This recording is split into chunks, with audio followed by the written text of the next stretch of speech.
my perspective on these matters. And I also think this is kind of the only good faith way to proceed in a discussion, a presentation like this. So my background a bit. At a professional level, I'm a mathematician, I'm a professor, I'm a former program director at the National Science Foundation. I was doing that the previous 2 years.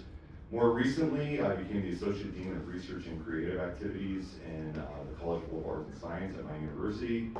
I have, in all honesty, lived most of my adult life either adjacent to or within the halls of academia. But I also collaborate frequently with scientists at Department of Energy laboratories. Many folks don't know this, but a primary responsibility of the DOE, as we refer to it, is to oversee the security and maintenance of the nuclear stockpile, meaning the nuclear arsenal of the United States. This means that there's a strong military influence on the research conducted at these labs with a specific emphasis on weapons research. In fact, there are military bases involved with some of these labs, such as Sandia National Laboratory in Albuquerque, New Mexico, which is actually where I have some of my closest collaborations. Yet, the DOE labs have many academic partners, which means that many programs involve an intriguing mix of, let's just call a spade a spade, liberal and conservative viewpoints that are there. But they're able to come together to accomplish great things for this nation. I particularly enjoy these collaborations with my DOE colleagues because they give me perspective on this country and allow me to straddle the line between the so-called ivory towers of higher education and the more practical views of the world. I also frequently collaborate with some colleagues in Finland and enjoy visiting Helsinki to work with these people. The Finnish are actually an amazing collection of people and have a really interesting history given their short shared border with Russia, as you can imagine. There's a lot of aggression along that border. When I talk with them, there's kind of mandatory military service. They have regular trainings where the enemy is never Russia, but they're always coming from a very specific direction. Tell me, it's like they're approaching from there. So there's a joke there that they only know how to fire their guns in one direction. My research and position has actually allowed me to travel the world to collaborate with interesting people and present my work to a diverse set of people, geographically speaking. I've been fortunate enough to travel to Finland, Greece, more recently Paris to present my research. I've also gone to Saudi Arabia to work with several colleagues at the King Abdullah University of Science and Technology. I get to see a lot of the different sides of the world and where the emphasis on the research is. I've also been fortunate enough to be invited to present my research and collaborate with scientists at the Jet Propulsion Laboratory near Caltech. That's primarily funded by NASA. Again, all of these experiences have allowed me to see the real-world impacts of my research on many applications that matter to different people who have different perspectives and different value systems on what is important. Now, I was also raised in what I believe most people would consider to be a fairly conservative family. My father served in the Air Force. In fact, his first deployment was supposed to be at the very Air Force base that is intertwined with this Sandia National Laboratory in Albuquerque. It is a very small world. I was born at Eglin Air Force Base in Niceville, Florida. In fact, I was born on the very day that President Reagan, that you see right here, was shot. It was an attempted assassination on him. That was March 30th, 1981. This makes me feel very old because my birthday is now a matter of historical record and is in history books. I don't know how many of you can say your birthday is in a history book taught in U.S. history to high school students. That makes me feel pretty old. But this certainly marked a pretty tumultuous time in our nation's history as we were also nearing the end of the Cold War, as I'm sure many people remember. My father ended up doing 2 tours of duty at the Pentagon in the 1980s. The second time we lived in Virginia, in fact, our next door neighbor was a Secret Service agent. One Easter, this is totally true, it was always near my birthday, we got to ride in a limo along with our neighbor's family to go Easter egg hunting on the White House lawn. And I actually ended up meeting President Reagan. As a little kid, I remember, like, I know you from TV. See this guy here. I think I understand both points of view that I think we often maybe assign with certain animals. Because I have lived roughly half of my life in each camp in the personal and professional realm and continue to do so even though these different camps seem to be growing apart more by the day.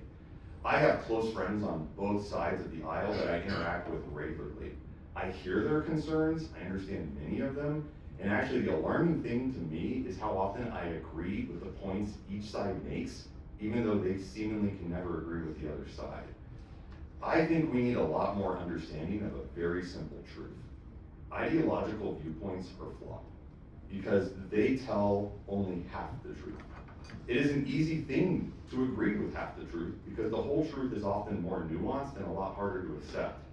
Both sides are really often right because they are actually telling the truth a lot. Unfortunately, they are not telling the whole truth. Without access to the whole truth, we cannot figure out the solutions we need to the problems that face us. So I'm here to have a dialogue with you today. I am not trying to deliver a lecture and certainly not a sermon. I want to present as plainly as I can where sources of conflict are arising and where each side is right to be concerned and where they go too far in trying to solve the problems that neither side fully understands or maybe recognizes. I think we might as well start with the source of a lot of conflict, and that is the First Amendment. So the First Amendment states, and then I know this seems like I just said I'm going to give a lecture, and it sounds like this is a lecture, but we'll go through this.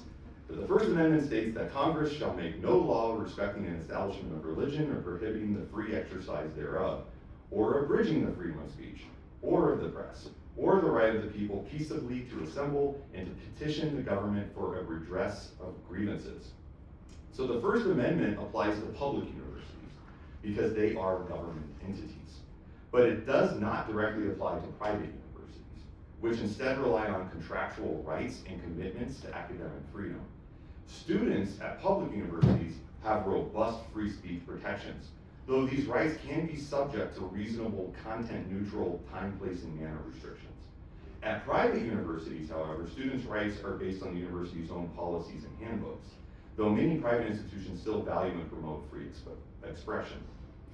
In either case, individuals often do self-censor based on their fears of how they think others will think of them.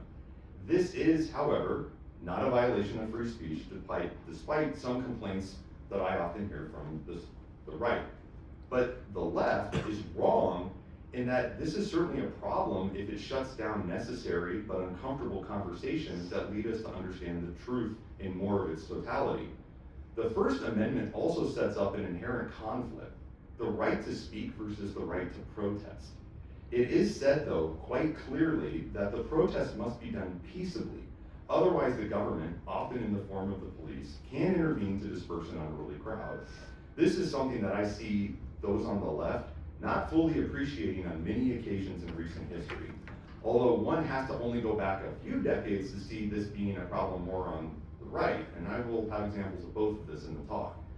It is also important to realize that things as awful as hate speech are protected under the First Amendment unless this speech specifically crosses a line to call as a call to violence. This is something both sides often get wrong because it is far easier to get upset over speech that we disagree with and think will have a negative impact to the side in which individuals align themselves. None of these rights conferred in this amendment, not a single one, suggests that the speech of an individual is free from consequences from either corporations or other citizens. There is, in fact, also a legal limit. Speech that's aimed at and likely to produce imminent lawless action is not protected. This was ruled in 1969 by the Supreme Court in Brandenburg versus Ohio, but this is actually a very high bar. Most offensive or hateful speech remains protected. Now, while students at public universities enjoy robust First Amendment protections, a common misconception among many, especially what I would say is common on the political right, is that professors have complete academic freedom to say whatever they want, no matter how inflammatory, and that this is leading to the indoctrination of students. In reality, professors have a more limited set of protections. Professors' free speech rights are shaped by their dual roles as both educators and employees. The U.S. Supreme Court decision in Garcetti versus Savalas, this was in 2006, established that public employee speech made pursuant to their official duties is in fact not protected under the First Amendment.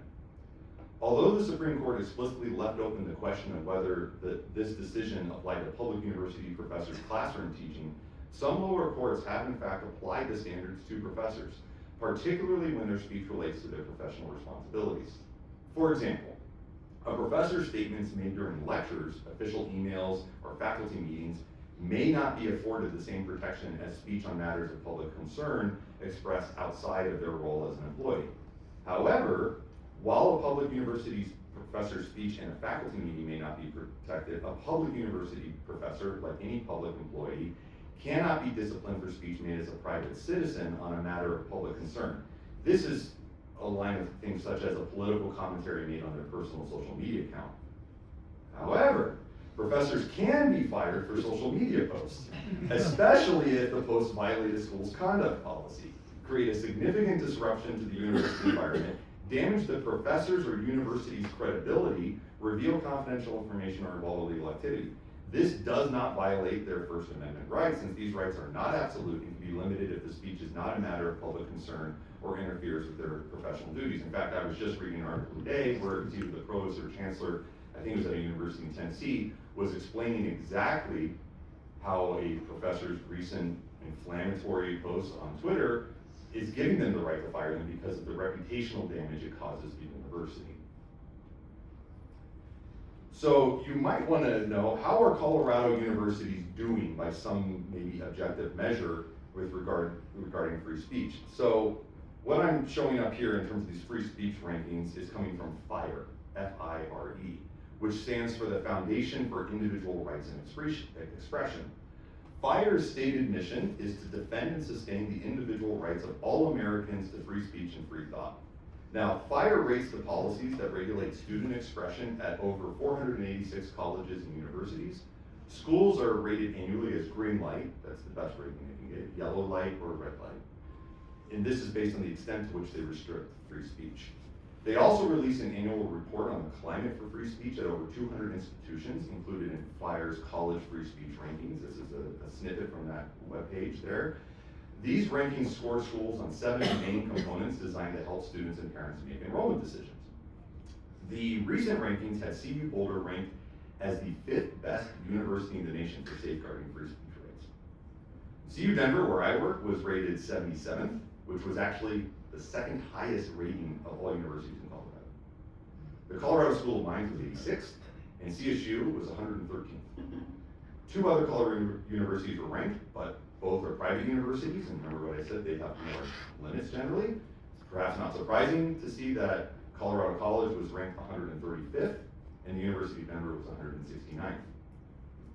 We are trying to paint a full picture here, so I think it's only fair to say that FIRE has been subjected to criticism for how it evaluates various components, as much of them are based on surveys of students reporting self-censorship and comfort levels in discussing difficult topics. Certain organizations, such as Media Bias Fact Check, MBFC, rate them as having a fairly strong conservative bias. But when I looked deeper into it, I also found that according to the MBFC, FIRE had not failed a single fact check in 5 years and were given a credibility rating by that very organization of high credibility. In fact, FIRE has a very informative 3-minute video you can find on their website, I won't be showing it here, where they are critical of the Garcetti versus Zaballos decision because of how it creates a type of chilling effect on free speech. From a scientific view, try to approach this like a scientist, regardless of the methods and feelings of the FIRE organization, they appear to apply the same criteria across the board. So I believe we can safely use the relative rankings as a means of evaluating the performance of universities protecting free speech relative to each other. With that in mind, the CU system actually seems to be doing mostly well compared both to the national averages and the Colorado averages. There is certainly still a lot of room for improvement. On a personal note, I am actually a CSU alum. I just take CU's money. Oh yeah, this is getting recorded. I'm a bit disappointed as an alum in how they are performing on these issues and where they showed up on the rankings. Universities are made up of a lot of different types of people from a lot of backgrounds. I regularly see students from all walks of life interacting both in the classroom and around campus.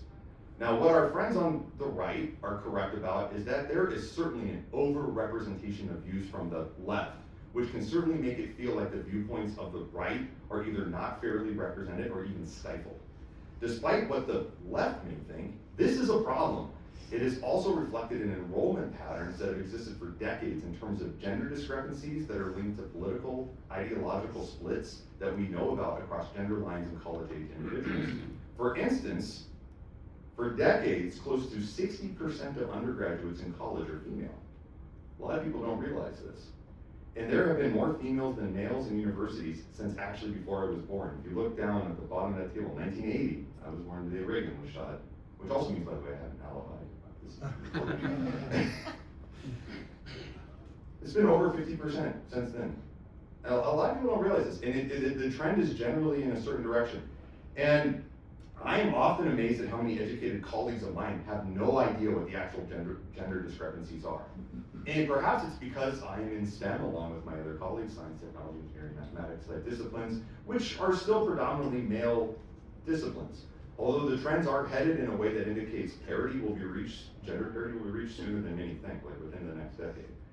Now, this is really a bigger discrepancy than it even sounds.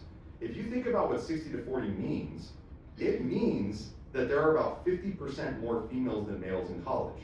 And trust me, I'm a mathematician. 50% of 40 is 20. 40 plus 20 is 60. Are you impressed?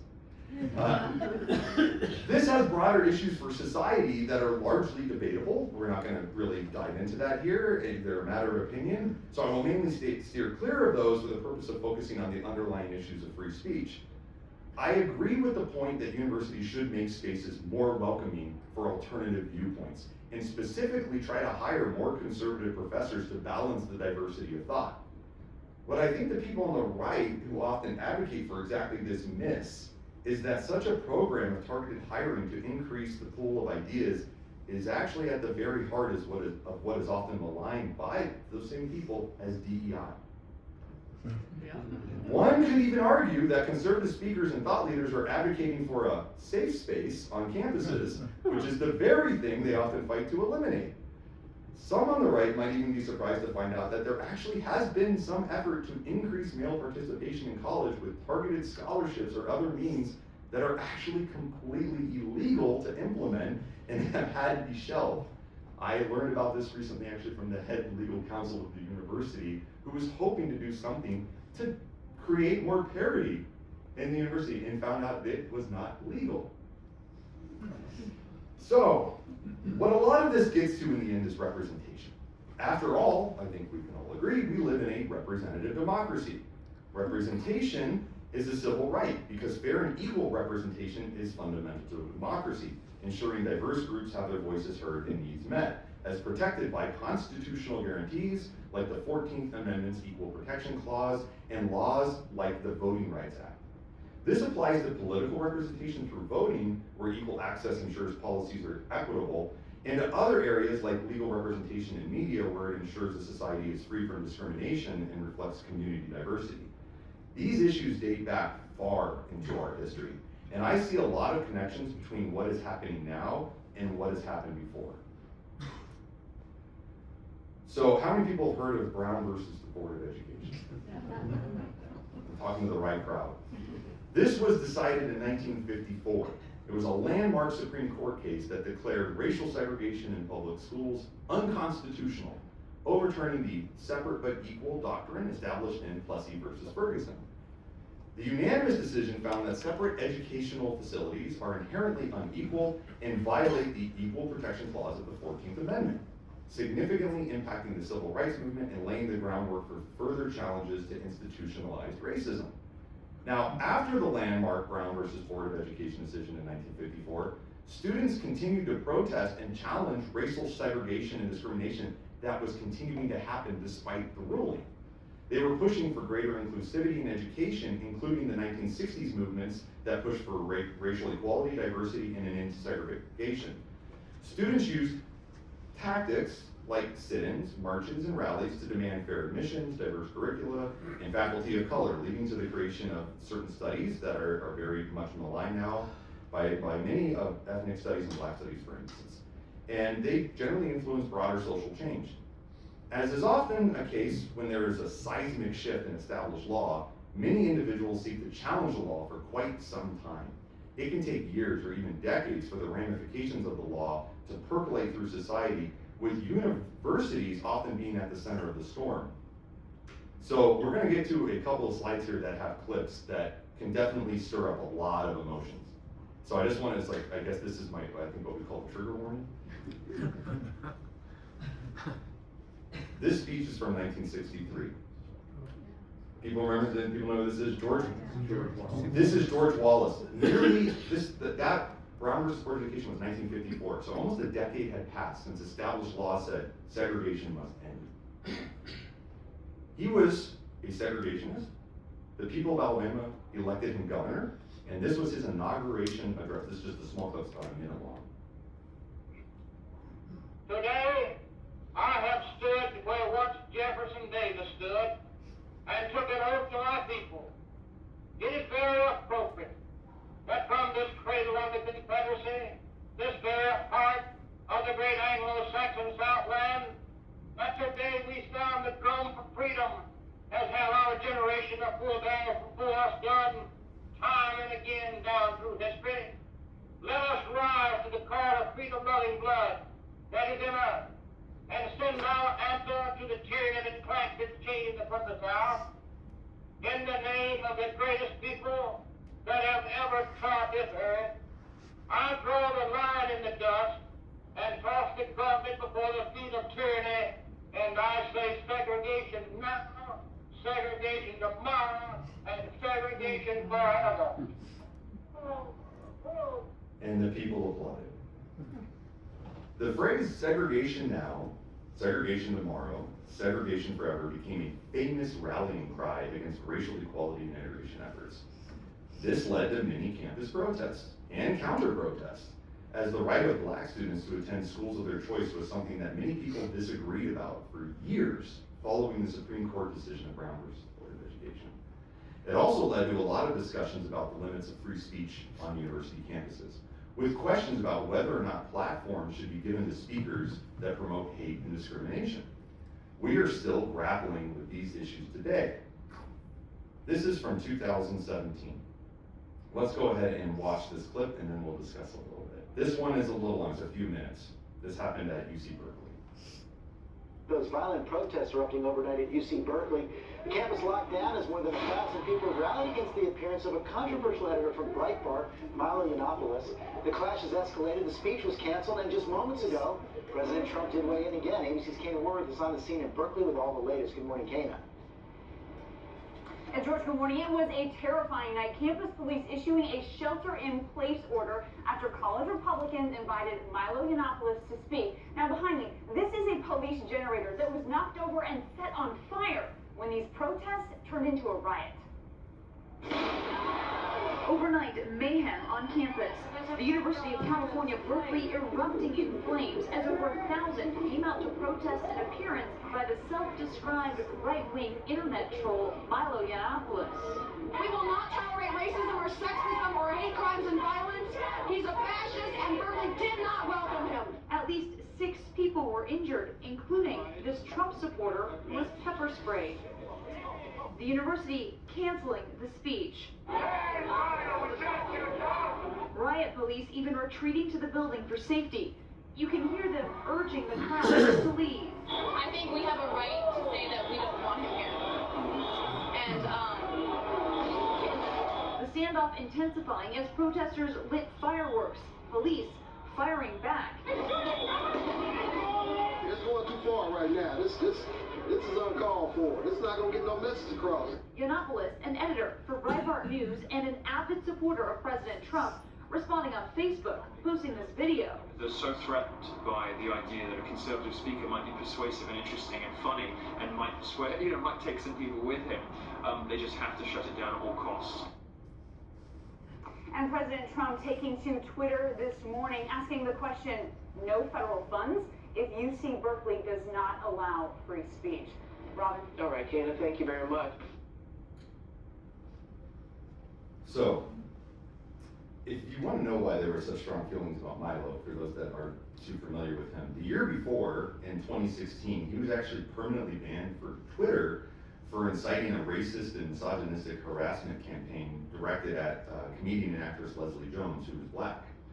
The abuse included comparing Leslie Jones to an ape. I saw the tweet. It is quite horrific to see. We had a picture. It is just completely racist. And he orchestrated his followers to send her hateful messages, so it was a very directed thing. Now, in case you did not know, Leslie Jones is actually has connections to Colorado. She attended CSU, where she played for the women's basketball team and won a comedy contest on campus that helped launch her comedy and eventual acting career. Now, Milo is certainly a divisive figure. The students had a right to protest. In fact, I think you saw one calmly saying, we can say that we don't want him here. But once the protests turn into a riot, the free speech rights no longer apply. There are multiple things that are true here at the same time. Milo has a right to speak, even if his speech is hateful. At the same time, on Twitter, he did cross a line when he encouraged others to harass someone else. Because harassment is something that you can file reports into the police do, right? This crosses a line of a directed, targeted campaign that is an act of lawlessness in some sense directed at somebody. The students had a right to protest. They crossed the line when they started the riot. So 2017 was a very interesting year. I think this video perhaps tells a few truths that dispel some half-truths we often hear about universities and liberal indoctrination. It's also probably the most inflammatory video that I'm going to show you. It'll also be the last one. It's a little longer. One thing that is made fairly clear here, though, and I want you to keep in mind when you see this, is that there are liberal professors that are standing up for basic values upheld in our Constitution and fighting back against the excesses of the left, despite what many on the right might think. They are trying to engage in nuanced conversations that result in making lots of people uncomfortable because it forces them to confront the half-truths of their ideologies. The response to this can be damaging professionally and personally to the professors, and in particular to this one. So if you'll just bear with me, this is the last clip I'll show you. Fuck you and fuck the police! Last month, Evergreen State College in Washington went crazy when a professor of evolutionary biology named Brett Weinstein objected to a day of absence when white students and faculty were asked to voluntarily leave campus. Weinstein branded it a form of racial segregation. A group of student protesters called him a racist. The confrontation incited further protests, debates over free speech, and claims of systemic racism on campus. And things haven't calmed down. Tomorrow, Evergreen will hold its graduation at an off-campus location, 40 miles away. Would you like to hear the answer or not? No! This is the video, viewed by millions, that put Evergreen State and Weinstein in the national spotlight. This is not a discussion. You have lost that one. This is not a discussion. You've lost that one. Yeah, you've lost that one. So what are they doing here if they don't want to talk to you? Well, this is part and parcel of their central mode. They're just simply shutting down somebody that they don't want to hear from. I am not interested in debate. I am interested only in dialectic, which does mean I listen to you and you listen to me. Weinstein has taught at Evergreen State for 14 years. He describes himself as deeply progressive, but has been denounced as a racist tool of the alt-right by some students and faculty. Weinstein objected to the day of absence in a formal protest email to colleagues, arguing that, quote, one's right to speak or to be must never be based on skin color. Calls for his resignation followed. By virtue of the way they constructed this, you were making a statement by being on campus that you were not an ally. And I feel like I am an ally to people of color in their attempts to gain equity. Do you have any sense at this point of why they want you to resign? Well, they think that I'm a racist. Because if you stand up against one of these things because you think it's ill-considered, that you will be branded as a racist.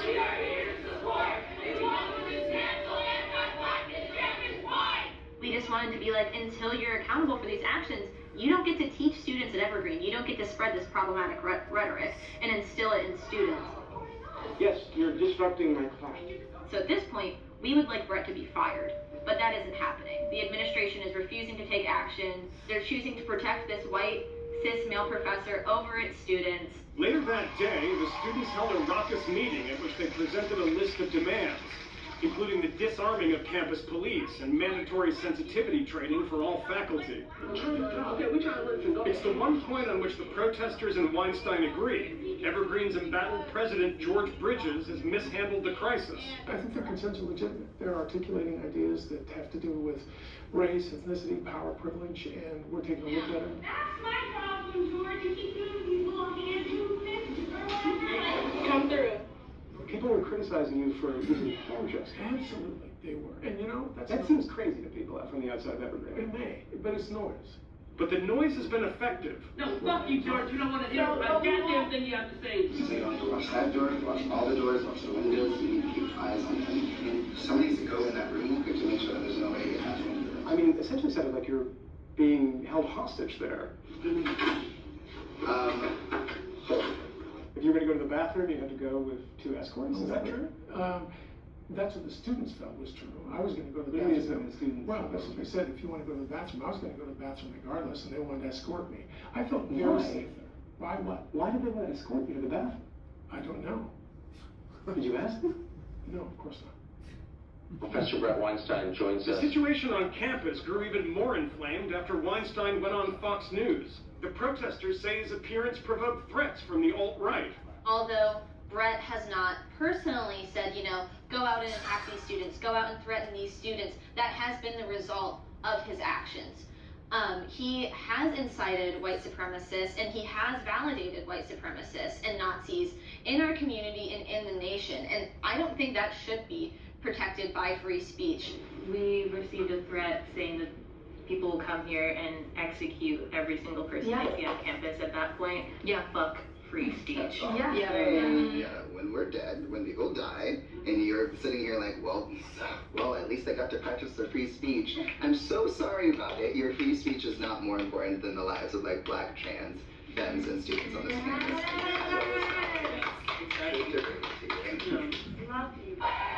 The protests have been effective, but it's unclear if they're widely supported. Many students told us that they've been hesitant to publicly dissent.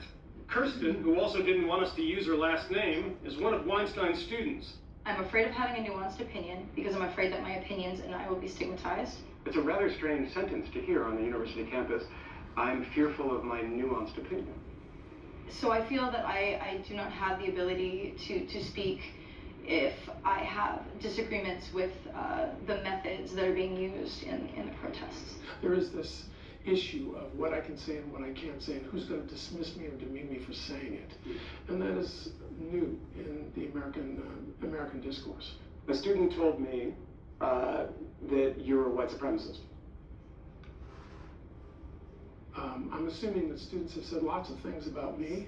I don't believe I am. I'm You a white believe person. you are, but you accept that you might be. No. Well, it depends on what you mean by a white supremacist. What does that mean? I'm a white person in a position of privilege. Okay. I guess that's part of the confusion for me is the precision of language seems to be lost in a lot of this conversation. It is. Bridges has acceded to many of the students' demands, but there's a demand he hasn't given into, that Weinstein be fired. Weinstein won't rule out the possibility that he's taught his last class at Evergreen. But if he comes back to teach next semester, he can expect the protest to continue. I don't care what happens to Brett anymore. He can go and be racist and be a piece of shit wherever he wants to do that. Hopefully, long term, we can just weed out people like Brett. At this point, why not just beat a hasty retreat and say there's no point in doing this? Frankly, every student in that hallway who had chosen to make that protest has a clue about where they're going wrong. But I think that my standing there did some good. Pretty wild, right? What happened to him in the long run? He eventually resigned, left the university. This is one of the most extreme cases of far left activities in the last 10 years that I'm aware of, that I felt like I could find a video for and share. While the news covers focus a lot on the interaction between the protesting students and Dr. Brett Weinstein and the university president, I was glad to see that they at least acknowledged that this was not as widespread as it may appear. You know, you do see protests involving hundreds of students, and that seems like a lot. There's thousands of students there that were not protesting. The vocal minority is sucking up all the oxygen in the room, so to speak. And one of the students, I thought, was very brave. I mean, she didn't give her last name, but to go on camera there and stand up for him is great. But there's, again, this issue, and I think this is something that the left has to grapple with, and that the vast majority of students don't think this is okay and that this has gotten out of hand, but they don't feel like they are able to stand up to the small mob. It also took a lot of bravery, I would say, as shown in that video from Brett, to continue to stand his ground calmly with hundreds of students surrounding him, not losing his temper, trying to carefully talk to him. A deeply progressive individual. That's what I think this is something that is constantly incorrect about what's happening in the perception of what's going on in campuses. Students are coming as pretty fully formed adults in a lot of ways. The professors are oftentimes trying to stand up and get them to confront some of their ideological misgivings and their misunderstandings about what free speech means. These, like he mentioned, ill-conceived ideas. And so where is the problem at? Is it a top-down where the professors are imbuing students with this? Or are they trying to stand their ground and get students to confront their own misunderstandings and thinkings of various ideas? Now, again, I want to reemphasize, the vocal minority can really make things look crazy on campuses. There's no doubt about it. There are significant consequences that campuses face that do not hold students accountable for disruptive activities not protected by free speech. Evergreen's enrollment saw significant decreases following the 2017 protests. So they paid a price in, let's say, the economy of ideas is what they're involved in. I also want to attest, I actually know that there's many amazing students that came out of Evergreen. One of my own recent PhD students who graduated with me last summer got her undergraduate degree from there. She later went on to be a software engineer at Intel after Evergreen before coming to obtain her PhD with me at CU Denver. We'll talk more about her in a bit, but that's not representative of her or I think the other 1,000 students. And that's again something just guilt by association. We all are guilty of this on each side. If we see the worst elements coming out of one thing, we cast a wide net. So about 1.5 years ago, 1.5 years ago, we saw new protests and encampments related to the war in Gaza erupt on campuses around the nation. Who's seen that on the news? Yeah, everyone? CU Denver had an encampment as well. Many of the individuals that were there and ultimately arrested were not even students. I happened to be on a home trip from the National Science Foundation in summer 2024 and at my office when a small riot broke out on campus. It started with maybe 15 people yelling and chanting outside of my building. I was working at my computer, I'm near my window, and I'm hearing this chanting. And I'm, what's going on? And I look out the window, I stare down at the street, and I see people wearing motorcycle helmets, other face coverings, this is in the summer, and chanting, fight, fight, fight back. And I thought, this is not a peaceful protest. They breached my building. They went to the floor above me on the math, where the math department's located, to the registrar's office and trashed it. Campus police were there to ensure that they did not breach any other floors. As soon as I left my office, I was hearing the stomping around, and police were all over the floors. They were there to protect all the other people. The registrar's office was empty, and I was directed back to my office. I was not allowed to leave the building during this. Ultimately, the campus police went and dispersed the crowd, arrested many of them, and I can tell you firsthand, I have not heard any professor or administrator speak poorly about the police actions. There is not, as far as I can tell, an anti-police rhetoric coming from the vast majority of people on campus, whether they are faculty or students. Look past that. The point here, through all of that, and you did see kind of, I think, a common thread through those involving things that center around race, and again, then free speech and the ability to speak for different viewpoints. But the point here is that those on the right are absolutely correct, that there is some nutty stuff happening on campuses. They are absolutely incorrect that this represents either a majority of students or faculty. Even liberal ones in traditional liberal disciplines are voices of reason and sanity on any campus. One only has to look, for instance, to Jonathan Haidt. Has anyone heard of Jonathan Haidt? I see a few heads nodding here. He's from NYU. He's a social psychologist, often considered a very liberal field, that studies the psychology of morality and moral emotions and has written amazing books such as The Coddling of the American Mind, How Good Intentions and Bad Ideas Are Setting Up a Generation for Failure. I highly recommend this. I read that book. We can also look to Steven Pinker from Harvard of all places, long considered perhaps the canonical example of just liberal excess.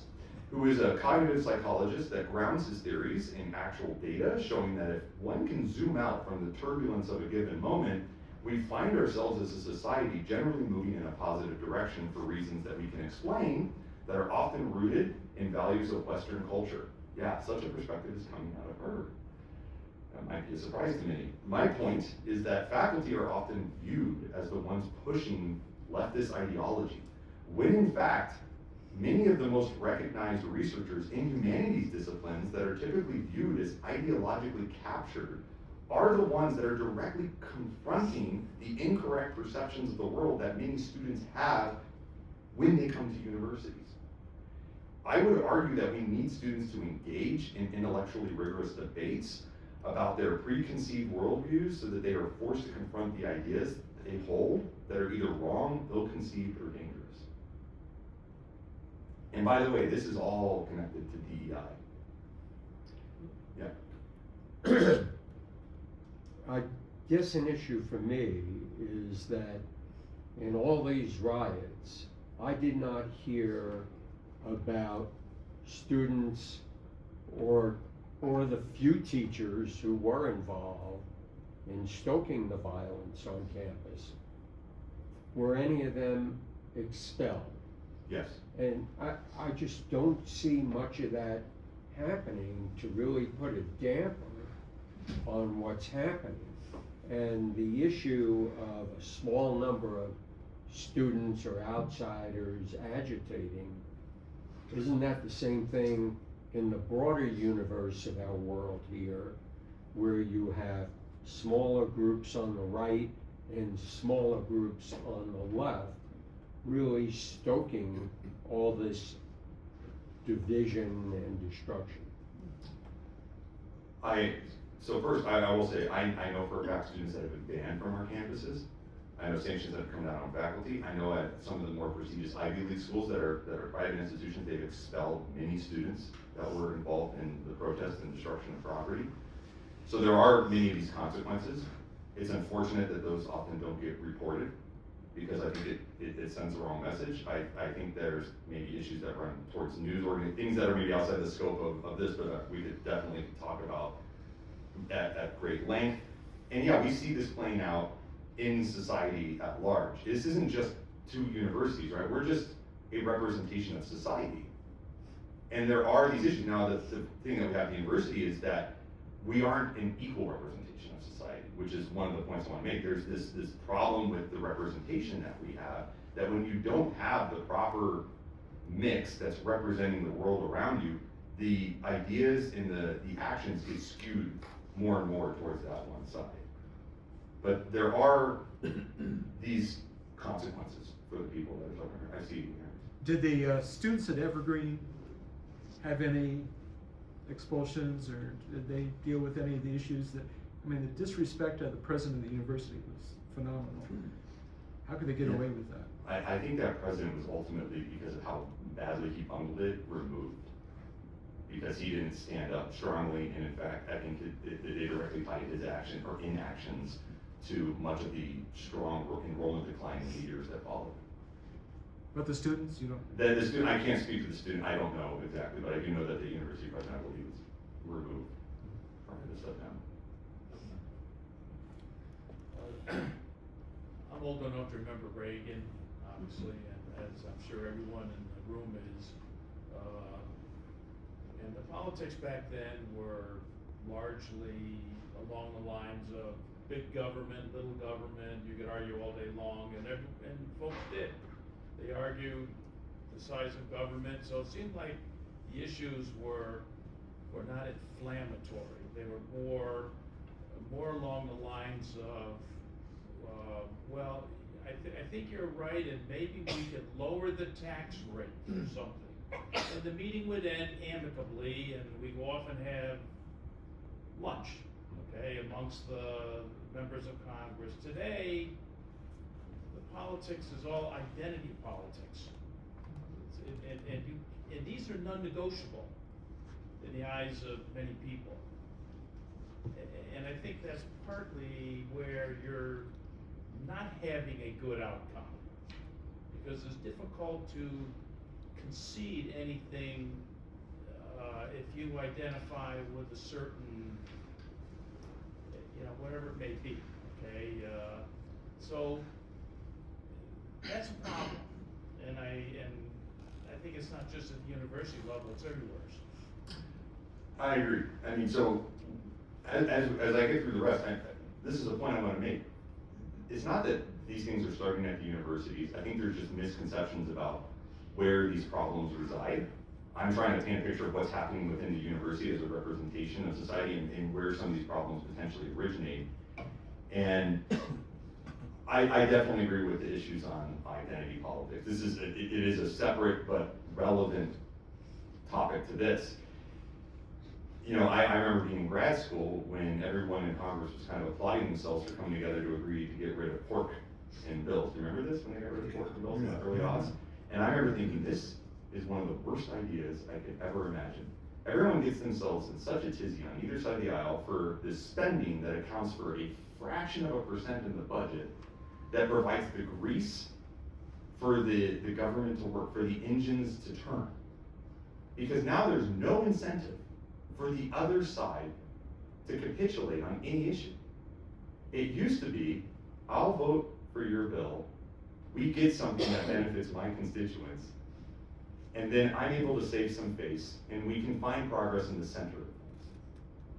You've taken away all incentive for me to work with you, and I'm taking away all incentive for you to work with me. The reason is because I can't be seen in the same room with you. Yeah, the media cannot learn that you and I, whatever the case may be, actually had a conversation, even a briefest of conversation in the hallway. Yeah, and I think a lot of that has to do with 24-hour news cycle, social media. That there's a lot of things that, and again, this goes deep. This isn't a problem that's originating at the university. This is a problem that's rooted deeper inside of the things that I think are tearing at the fabric of our society. But I mean, I think people maybe want to. I could stop the talk now if you just want to go. Keep going. Yeah.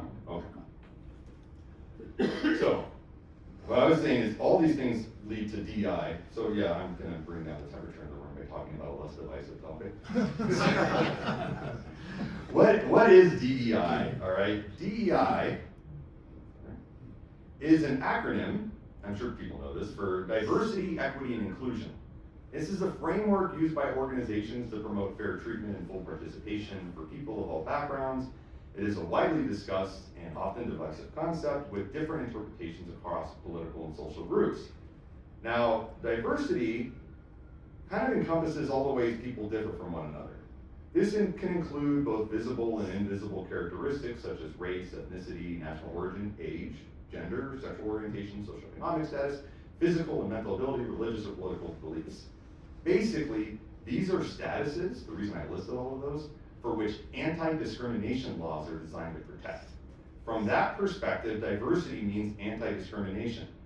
DEI policies should not discriminate. So I just want to put, that's why I said diversity really equals anti-discrimination. Now, equity is about proportional allocation according to needs. Now, I'm saying what these things mean. As a mathematician, I like to define terms. We'll talk about there's issues with how these things are implemented. But this is what they are supposed to mean versus maybe what they end up meaning. The equity is about proportional allocation of resources according to need. This refers to the fair and just allocation for resources, access, and opportunities. It recognizes that some groups have faced systemic barriers and may need different support to achieve equal outcomes. This is very distinct from equality, which provides identical resources to everyone regardless of need. And this is actually probably the most controversial concept in DEI. A lot of people use some version of this cartoon that I just showed to conceptualize the concept here. So the idea of this is, if you see, we have three individuals that would like to be able to view what's going on beyond the fence, and one is tall enough to just view things over the fence, one's not quite tall enough, and one is definitely not tall enough. And equality would say, well, let's just all give them a box that they can stand on. That's the concept of equality. And you might see how that maybe doesn't lead to the desired outcome of they all get to participate in being viewers of the game. Then the middle one is really what's meant to represent equity. It's recognizing these people need different sets of resources in order to participate. It's not about giving them advantages, it's just about giving them the access to the resource. but they need something to even access it. So you see the shorter person gets 2 boxes, the next one gets 1, and the tall person, they just don't need it. They are able to access the opportunity that is there. It should be about this access to opportunities. And in fact, others have expanded this to include accessibility issues to abide by laws related to Americans with Disabilities Act, and prefer, in fact, a different cartoon, such as the following, where you say, you know, there are some people that even if you gave them boxes, this doesn't help them because maybe they're in a wheelchair and they can't access even stepping on it. So we should think holistically to make things accessible. The more we can do this in ways that just provide the opportunity access to individuals. So in here you see somebody with a ramp. Now the final picture, the one on the right here, is this other one that says, and there's another way to build access. Maybe we change things in the system itself. Why does this need to be a fence you can't see through? There's chain link fences. This allows them all to participate, but it's just, that's gonna require resources to change the fence, so you have to always ask yourself, well, what resources do I have access to maybe work within changing the system or changing the accessibility? So inclusion is really the active effort to ensure that diverse individuals feel valued, respected, and have a sense of belonging. Sounds good on the surface. It involves creating a culture where people can contribute their unique perspectives without fear of discrimination. As with the First Amendment, there are some inherent tensions that arise when trying to accomplish these 3 concepts in practice, especially when you try to accomplish them simultaneously. When some people have been excluded, especially in higher education, DEI efforts try to holistically solve the problem. This is the intention behind them, I want to say, by intentional efforts to recruit and encourage these individuals to participate in the institution. This is true whether they are minorities, such as historically Black or Jewish Americans have sometimes not had access to some of these institutions, and rules have had to change, or even, as we mentioned earlier, conservative thinkers. There are, in fact, right now, various DEI efforts related to increasing the representation of conservative viewpoints at many universities. But this creates, like I mentioned before, an interesting cognitive dissonance, where many people who decry DEI efforts are now demanding DEI efforts for people that are like themselves. But this dissonance makes some sense. I want to give the devil his due here. When someone looks at how DEI is implemented, it can feel exclusionary if you do not belong to the groups that stand to benefit from the DEI policies. Yet, without the policies, it stands to reason that nothing will change. So it is kind of like, the best analogy I come up with is like a chicken and anti-egg situation. I personally think one solution is to create timelines for DEI policies along with clearer objectives and metrics by which success and failure can be assessed periodically, revised as necessary, and eventually sunsetted when objectives are achieved. So this also feeds into how university research funding has been a target. I imagine a lot of people have heard this. So the NSF has a broader impacts mandate. Right? And I put up here, this is from their website, what are broader impacts? This is a mandate that's a requirement established by Congress, most notably in the America Competes Reauthorization Act. They were reauthorizing it in 2010. And it mandates that the National Science Foundation evaluate research proposals based on their potential to benefit society and contribute to desired societal outcomes alongside their scientific intellectual merit. This means that proposals must demonstrate how the research will advance economic competitiveness. Most people don't disagree with that, sounds good. Improve public health and welfare.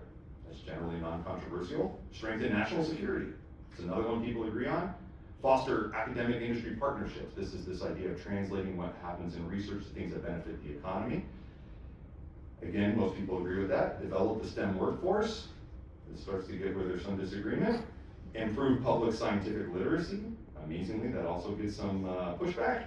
And broaden participation of underrepresented groups in STEM, which is perhaps the biggest target that roils up a lot of people. The specific mentioning of broadening participation has been decried by many as wokeism, taking over funding decisions at the NSF. There are some to think that there is a massive waste, fraud, and abuse in the funding of quote-unquote DEI proposals instead of basing the funding on scientific merit. We can talk, I'll discuss that a little bit more because I was at the NSF. Related to broadening participation, I just wanted to point this map out here. You can see it's actually most states, I think it's 27. Related to broadening participation, the NSF has a program that is referred to as EPSCOR, all right? EPSCOR, E-P-S-C-O-R, stands for the Established Program to Stimulate Competitive Research. It is specifically designed to direct research funding to primarily red states. I'm going to read the actual mission statement of EPSCOR here, and you can decide for yourself if this is a DEI program. From the NSF EPSCOR website, EPSCOR pursues a mission to enhance the research competitiveness of targeted jurisdictions, state, territory, and commonwealth, by strengthening science, technology, engineering, and mathematics STEM capacity and capability through a diverse portfolio of investments from talent development to local infrastructure. The EPSCOR program envisions its jurisdictions as recognized contributors to the national and global STEM research enterprise. The program seeks to catalyze the development of research capabilities and the creation of new knowledge that expands jurisdictions' contributions to scientific discovery, innovation, learning, and knowledge-based prosperity. Establish sustainable STEM education, training, and professional development pathways that advance jurisdiction-identified research areas and workforce development. Broaden direct participation of diverse individuals, institutions, and organizations in the project's science and engineering research and education initiatives. Affect sustainable engagement of project participants and partners, the jurisdiction, the national research community, and the general public through data sharing, communication, outreach, and dissemination. Impact research, education, and economic development beyond the project at academic and private sector levels. So they are saying in that mission, we don't see an equal contribution and participation of people in the sciences in these areas. So we are going to intentionally direct resources to these in order to broaden the participation of the individuals in those states.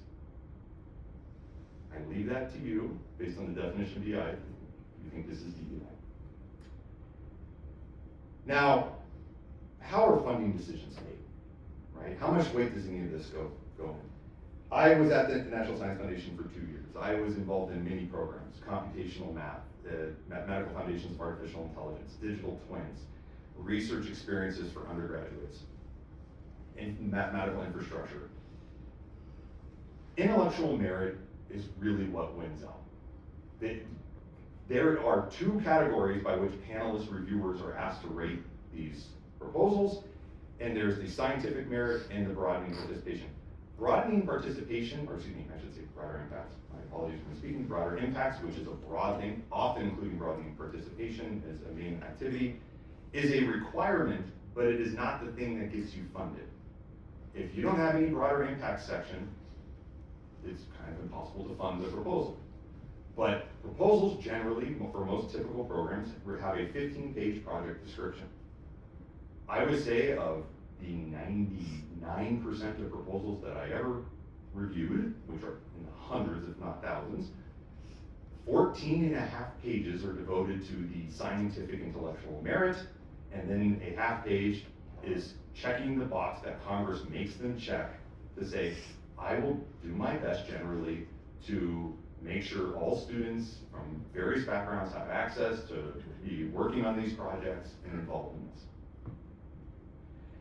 In the end, those with very strong broader impacts that have weak intellectual merit are not funded. They're not.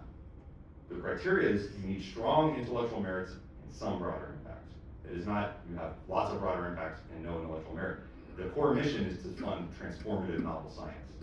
Yes? Yeah, same, I've been on NIH study sections, and I can't remember a single sentence in any of the discussion with respect to DEI. It was all intellectual merit and what this research is from a scientific perspective. And of course, if the sections weren't there, the staff would say, there's a problem here. But, so you gotta check the box. It's a box checking exercise. If the box isn't checked, it's a problem, but by and large, I can't remember any discussion whatsoever. Unless there was a part where you were a specific section where you had some proposal that you were going to hire underrepresentative students or something like that, and the grant was designed for that purpose. But by and large, No. It was irrelevant. Ones that maybe are going into more depth are ones that have strong STEM workforce development and training elements to their project, in which they describe just at more length of how they will not discriminate, things that I think most people would agree with. Now, this has led to a war on research funding. I'm just gonna click through some of the headlines. I know I'm over time, so I'll go fast. I'm sure people have seen various ones of these. California faces federal funding cuts for special ed teachers, because they had DPI. So, special ed teachers. The Education Department canceled $350 million in grants for minority-serving institutions. There were frozen grants and canceled futures at UCLA. Texas solar program left in limbo after the administration pulls the plug on $250 million grant. Canceled federal grants cost Indiana institutions millions in disruptive projects. NIH gave political appointees greater power to fund black research. In fact, there is an executive order, you can read it on the White House website, that says specifically how the evaluation process of the gold standard of science that NSF and other programs are part of, and widely recognized around the world. In the end, the sign-off comes from political appointees. Political appointees, because of all of the war of this culture wars and brewing and the targeting of this, has led to political appointees with no scientific background being the final ones that decide the funding. More than 400 STEM grants canceled. I was there at NSF when that happened. They were called wasteful DEI grants. I was there when that happened, when they terminated over 1,000 grants in 2 weeks. There were ones that I had funded in the previous year as a program officer. Some of those, I will say the ones that I funded, I couldn't believe it. It was somebody that was doing mathematical research to battle to understand mathematically the various misinformation that goes online. Mathematically determining where these things come from, how we can track this, and it was considered DEI. I walked through those doors every day for 2 years. This is the front of the building that faces Eisenhower Avenue. I actually lived in an apartment complex while I was out there that was right across the street from this. I was there when the Doge people came in, blasted through security, told them to go F themselves, went up. It was an interesting thing. I'll wrap this up kind of quick because I know I'm over time here, but the cuts that I'm showing here are casualties of the culture wars. And I think we have to ask ourselves as citizenry, if this is a casualty we are willing to sacrifice in this war, it's worth asking, what are the consequences of taking away funding and what this means for the actual federal budget? So a lot of people do not realize this, but the NSF budget is actually quite small relative to other federal expenditures.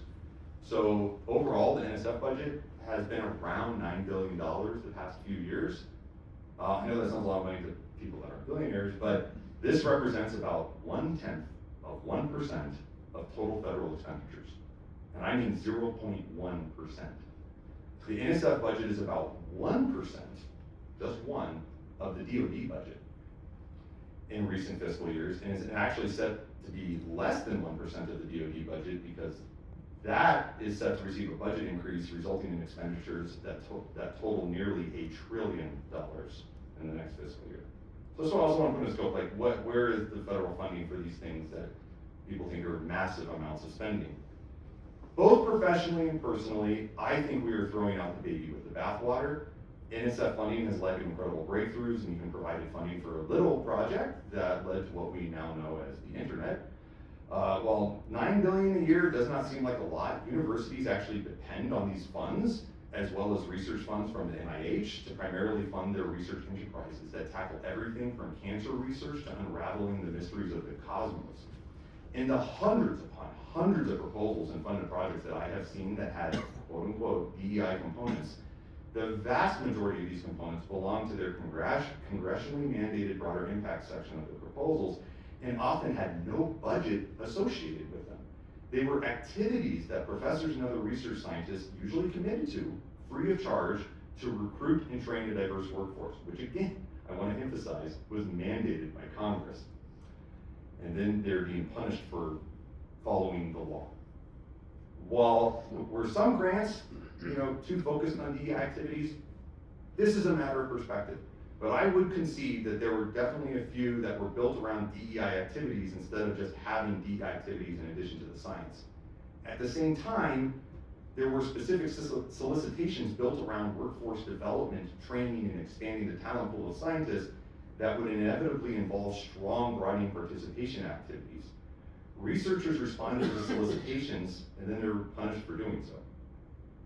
And the haste to eradicate all DEI and wasteful spending in research at the NSF and NIH, which again has total funding that amounts to just a minuscule amount of federal spending, there's just been a massive purge of research grants. This coincided with other major cuts to the federal workforce and other sources of research funding that flow to places like NOAA.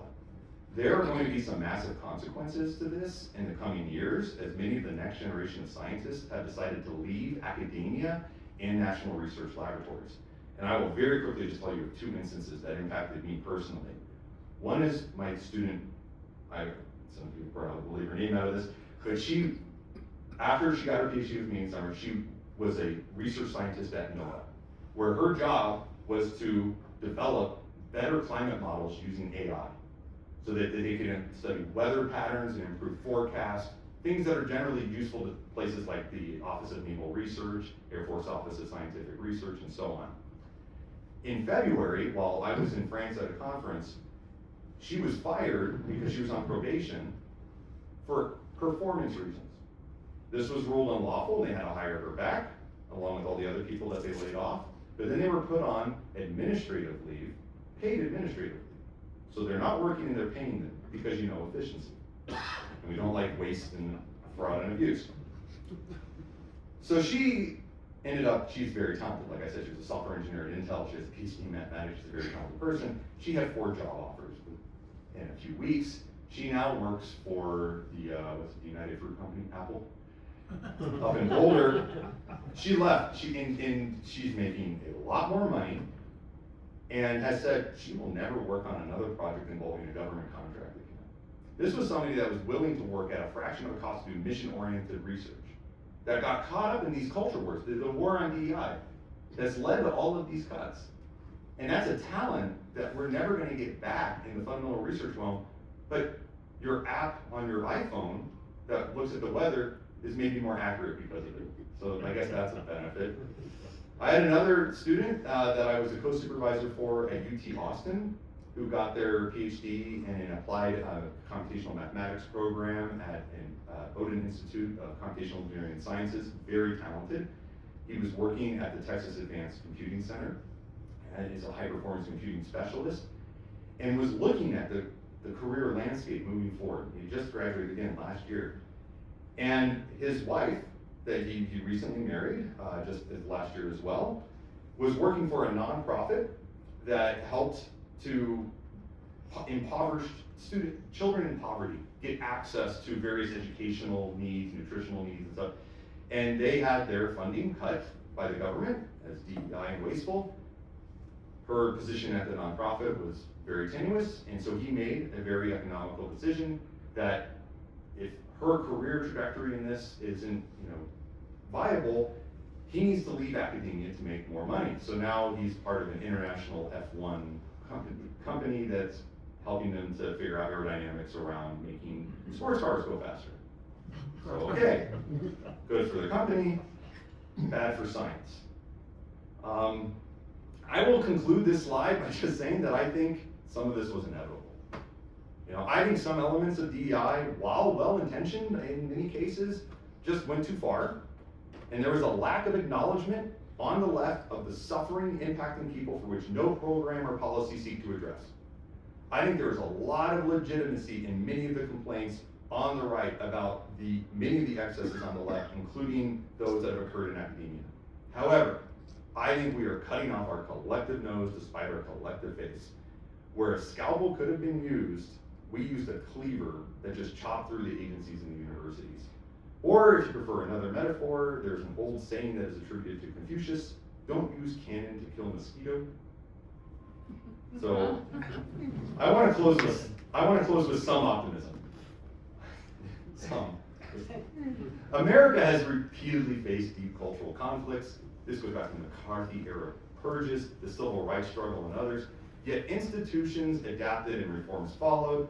Protecting rights related to free speech and assembly while enforcing laws against violence and discrimination is messy. but that messiness is how democratic change happens, when both sides can talk to each other and find where they agree. I truly believe that if we talk with each other, especially those that we disagree with, then we are gonna find our way back to making the type of progress that this country and our society has been both historically known for and been the envy of the world. And so with that, I wanna say again, thank you for having me come talk here, and I appreciate all the time spent listening to me ramble.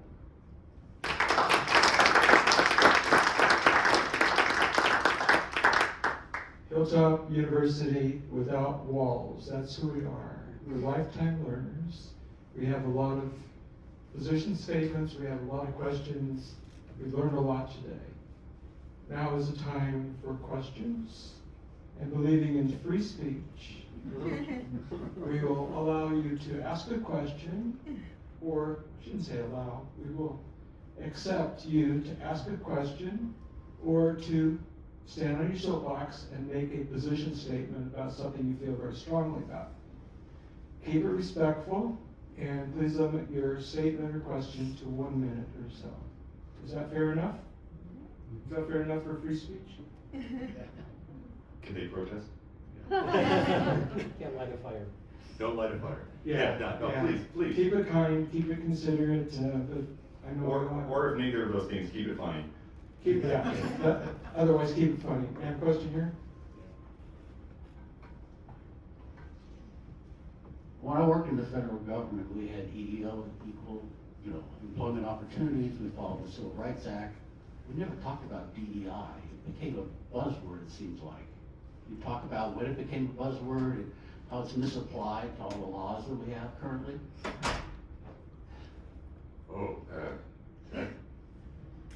There's no end to the horizon in the answer to that question. Yeah, so I think DEI became a popularized term, I want to say about 15 or so years ago. It was in the last maybe 15 to 20 years that there was kind of a rise to it. It wasn't in the zeitgeist before, but a lot of it, if you look at it, if you actually look at the definitions, people, I believe in institutions, if I want to try to assume the best intentions, I think they were trying to codify the types of practices they believed they were doing anyways, and just frame them in some positive light. Where it became a problem, and I think where it became actually like a really serious issue, I think there's two sides to that. It became a problem when many places did performative, perfunctory DEI activities. What I would also say is virtue signaling. They did things because they thought that's what other people wanted to see, and that it would score them social points in kind of the ideological echo chambers in which they resided. And I think that's rooted in a problem of not allowing or maybe not allowing, but not having different viewpoints present in the room when they're coming up with this. We're in a place where people feel they can speak out and say, that idea, I get the intent, but the execution of that sounds terrible. And when that voice isn't present, you're just led towards the types of things that when you're preaching to the choir, they sing, but the people outside the church are holding pitchforks. So I think that caused part of the problem as it evolved, is that people latched onto it. And if I was going to be a little bit more cynical even, I would say that there are plenty of administrators and individuals that use this and wield it like a cudgel. That it's a way for them to advance and increase their own position without fear of any kind of feedback, because they can label the opponents as racist or misogynistic. And I would say I've seen things like this happen in the university. I've seen this happen in faculty meetings. But I'm happy to say I see people pushing back on this, including myself. There's a problem with that structure of that sentence. You can't say something like that is wrong. So like faculty and administrators, I want to point out, there's plenty of us pushing back on a lot of this, but there are those nutty people, but there's those nutty people everywhere in society. I think the universities, though, have learned a hard lesson over the last few years and are reining in their excesses. And actually, I've seen it with a lot of big changes in administration.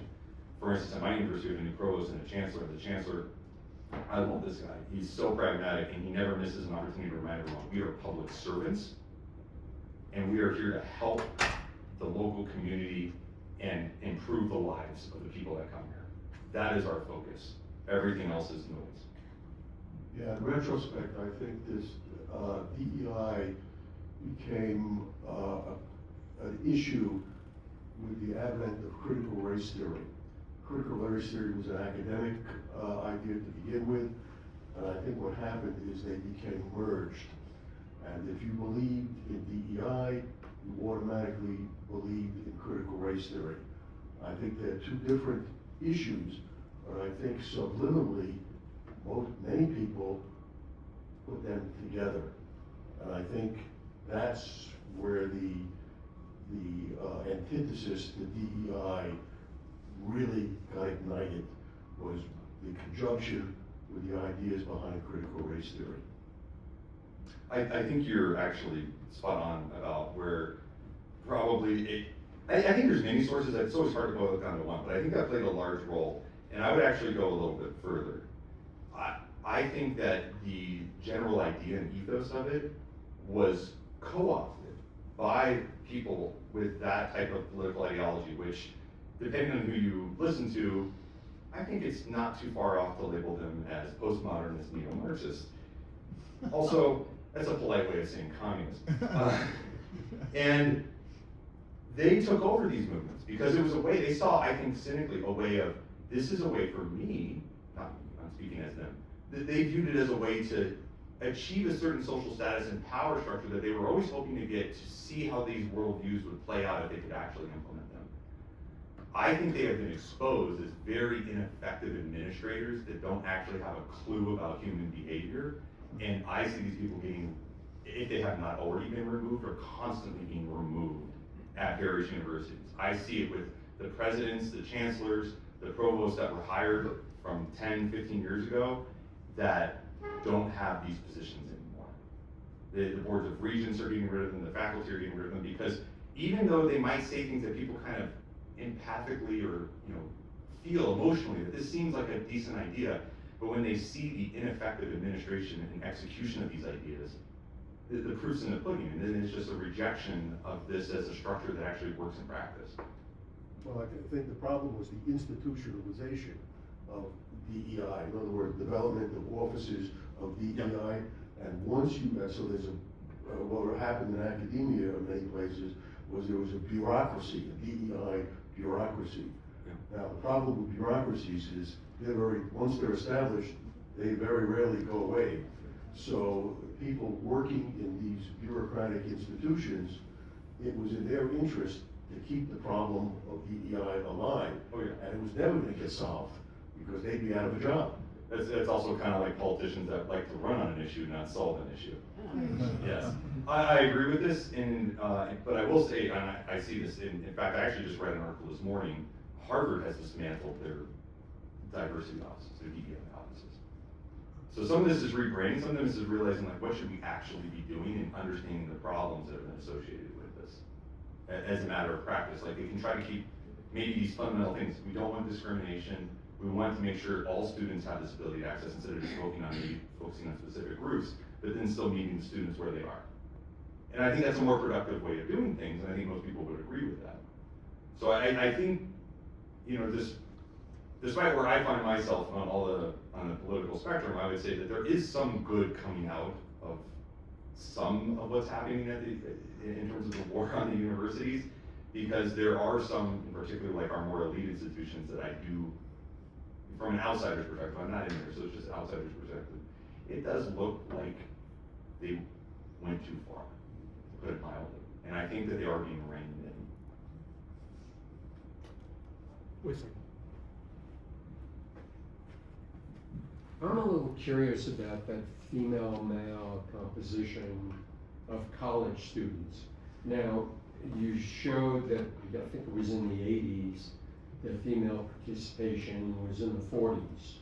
1980 was 51% in 1980. So was there a conscious effort for diversity to increase the female population at the university level, and it just kind of snowballed? Or else, what is the reason, you think, for that 60-40 split today? Yeah, that's an interesting question. So the thing is, I would be careful to distill anything down to one reason. There's a multitude of things that are happening. So certainly, from the 60s onward, there was a concerted effort to try to reach some gender parity, right, as if people wanted to do this. And so they looked and said, well, the big problem is there is this big disparity in college graduates, right, in what we're doing. So there was a concerted effort that started well before you see the impacts of it. And then it keeps going, and what you have is generally a system, and it's well before college, it's well documented, there's Department of Education statistics on this. Young females usually do better in school, like K through 12 school, than boys. And in fact, I think even in 8th grade, I remember I did a little research into this because there's still some different distributions that happen than in college, because there's still some disciplines that are predominantly male, like the one that I'm in, but there's others that there's almost no males at all. And when you look at this and you trace it back to where do students start to specialize and focus their energies, it usually happens around 8th grade. The interesting thing, I've seen numbers on this, some are slightly conflicting, but a lot of them have a tendency to agree, that on the standardized tests around in middle school, girls generally do better than boys on average. Right? There's always a distribution for everyone, but on average, in every subject. Every subject. And then boys only kind of don't suck at math. They kind of do bad at everything else. If you picture these distributions, the girls' ones is actually kind of high, almost uniform across the subjects. And the boys is lower across most of them, and it peaks up at the math, but even then it's not as high as the girls. But the boys then make a rational decision. This is the only thing I kind of don't suck at. So I'm going to really focus on this, because it's a very clear economical and rational decision. Of all the things I can do, this is the one that I at least seem to have some potential. So they self-select into this. And then what happens with the girls, they go, well, yeah, they're better than boys at math. They're also better than them at everything else, and math's not even the best thing that they're best at. So they have options. So they diffuse over the different paths and trajectories. And so one thing I've brought up to colleagues, it's funny to see their heads almost explode when I bring this up, is one thing you could do if you want to get greater parity in STEM is you could go down to the primary schools and focus on making boys better at other subjects. This is like anathema to them. You can't even comprehend it. Why would we target boys? Why would we do this? They have all of the advantages. But if you show them the numbers, usually they just walk away. They don't want to engage in the conversation. It's a real problem, but actually there are places where you can, I think that the problem has gotten to this point so big to where this discrepancy in the representation between females and males in colleges has gone on for so long, and it's impacting various aspects of society, that there are targeted efforts to address this. But just like what you saw, we didn't get here overnight. It's going to take time. One thing that our current society doesn't have much of is patience. But I think we are moving in a direction that 10 years, 20 years from now, things will look a little different if we don't manage to completely destroy ourselves in that time. It's optimistic. That's a pretty low bar for optimism. Who's next? We got a lot more questions. Are you okay with time? Yeah, we need some questions from women. Versus. Thank you. I believe the rise in women in college is due to the fact that when birth control came along, women had more choices. They didn't have to have babies and drop out of college. I think that's one of the things that certainly impacted it. I think there's many reasons, and it certainly has. Birth control has had a major impact that is playing out over years, right? In terms of even when families get started, right? Because the age of first-time mothers is very different than what it used to be. Yeah. Yeah, and going back to your graph of the percentage of women in college over the decades, I think if you look back to the end of after the Second World War, the GI Bill gave a lot of males the ability then to go to college and not go into other career alternatives. And then also your earliest date on that chart was 1976. That was just after the Vietnam War. There were a lot of males going to college before the draft came into effect to stay out of the military. Yeah, like I said, there's a lot of impacts. Yeah, I mean, I also went to a small liberal arts school that was religiously affiliated, and there were a lot of males there who decided to go to seminary for the same reason. But also then as, after the Vietnam War, there were a lot of women in school, but I know when I was in college, I started in '69, a lot of women were going to school to be teachers. It seemed to be the norm. And not going into STEM majors. And even still, the data shows that there's still fewer women going into STEM careers. Still.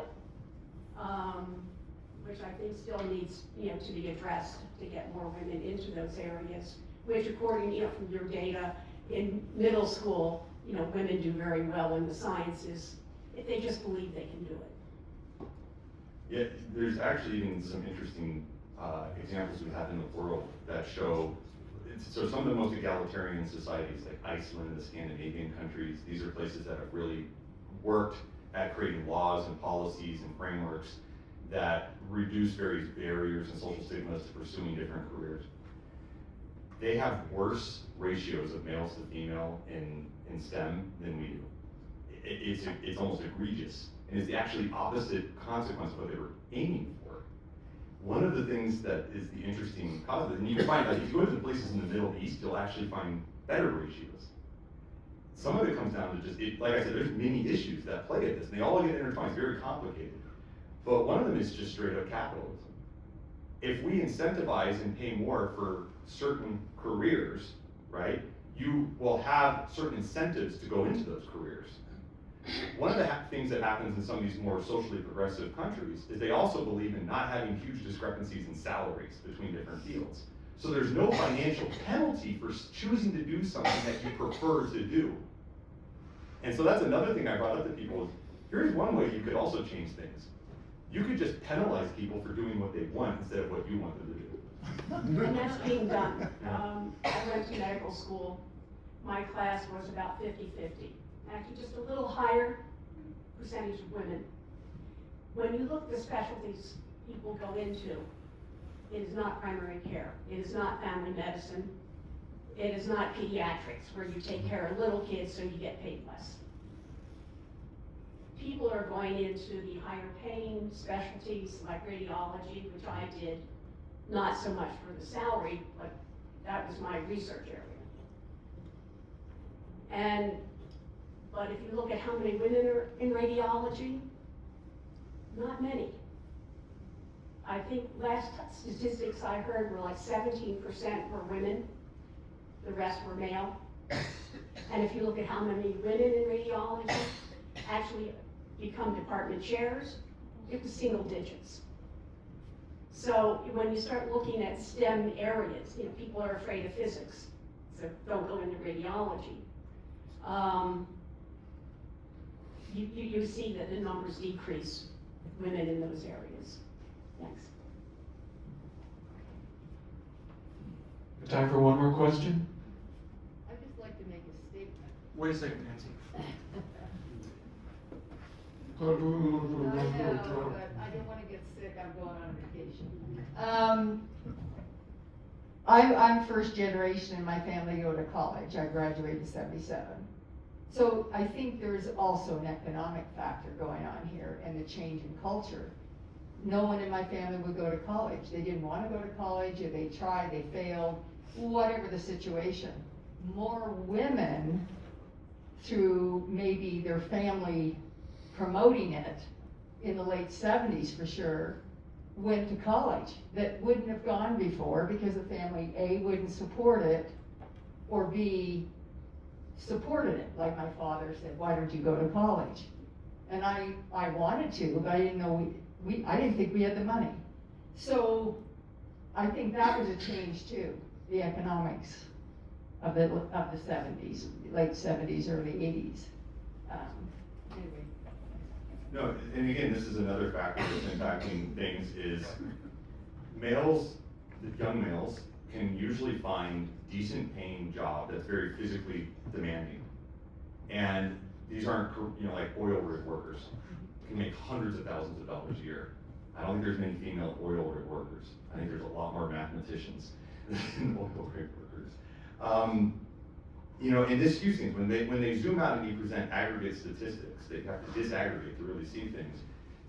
People will point to the gender wage gap, but it's actually, you know, if you dig into the data, you find at this point in history, it's not perfect, but if you normalize to career, field, and experience, the amount of years in there, the gap is actually quite small. One of the biggest issues we have in the chosen career fields that people have, especially when women enter into them, is it's not that there's so much a large gender disparity. There's still some, but it's on the order of like pennies, not this like 30 cents a year on the dollar thing. There's a motherhood penalty. We actively penalize women in our society for having the children that we need as a society to function in 20 or 30 years, right? Like we don't have proper incentive structures within our politics, within our society at large, to support people having families that also line up with women's ambitions to have careers that they are entitled to. And this is one of the biggest things that, you know, if I was going to try to get real political about it, I think we need to fundamentally change. You know, it's like a service to the nation's future to have a child, to raise it properly, to be a good citizen. This takes time and effort, and where does that come from? And we do not support that at all. I mean, there's people who may ask, at all is maybe too strong a word. We don't support it at the level that I think is required. I think we better wrap it up because it's already past 11:30.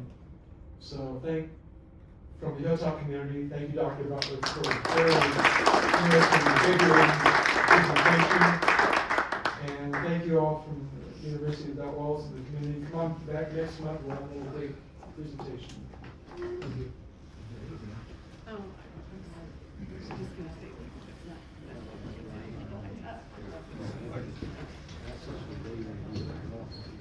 Back there. I didn't see you back there.